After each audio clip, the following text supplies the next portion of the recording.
আজি ভিডিঅ' দেখাব গৈছোঁ টেম্পু 120 আলি পাৰ কৰোঁতে স্পীড কম কৰাৰ লগে লগে আপ ডাউন কৰি বন্ধ হৈ যোৱাৰ মেইন ৰিজনটো দেখাম মই আপোনালোকক।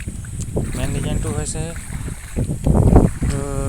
চাই থাকক, এই পথাৰত আছোঁ মই 1 কিলোমিটাৰমানৰ ভিতৰত। এইখনৰ এনেকুৱা হৈছে যে আপ ডাউন কৰি বন্ধ হৈ যায়। বন্ধ হোৱাৰ কাৰণটো হৈছে এইটো পাইপ চাইছে এইডোখৰত ফাটিছে আৰু তল চাইডে মিহিকৈ ফাটি আছে পাইপটো। তো পাইপ ফটাৰ কাৰণে আপ ডাউন কৰে আৰু নিজে পিক আপ নোলোৱাৰ দৰে হয় আৰু বন্ধ হৈ যায়। তো মই ডিজেল পাইপ মই গম পালোঁ বেমাৰ হোৱাৰ লগে লগে।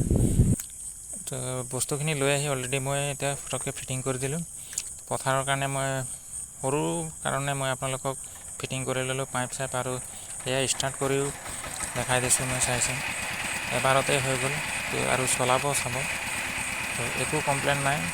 স্পীড কমালেও কম বেছি নহয়, ঠিকে বন্ধ নহয়, ঠিকে যাব।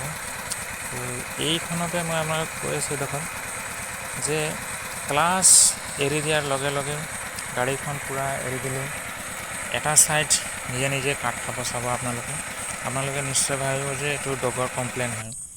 তো মই নিজে চাইছোঁ, গোটেইখিনি ঘূৰি পকি চালোঁ যে চকাৰ নট ঢিলা আছে পথাৰত বুলি কি। তো পথাৰত টাইট কৰিবলৈ অকণমান অসুবিধা আছে, জেক লগাব লাগিব। তাৰ কাৰণে মই বামত ল'ব লাগিব। মই আপোনাৰ নেক্সট কেতিয়াবা দেখাম। তো এয়া চাইছে নিজে কাট খাইছে। তো এনেকুৱা যদি কাট খায় আপোনালোকৰ তেতিয়া গম পাব যে ডগৰ কমপ্লেইনৰ কাৰণে এইটো এটা ছাইড কাট খাই যাব নিজে। আপোনালোকে মনত ৰাখিব, এইটো ভিডিঅ'ত দেখালোঁ মই।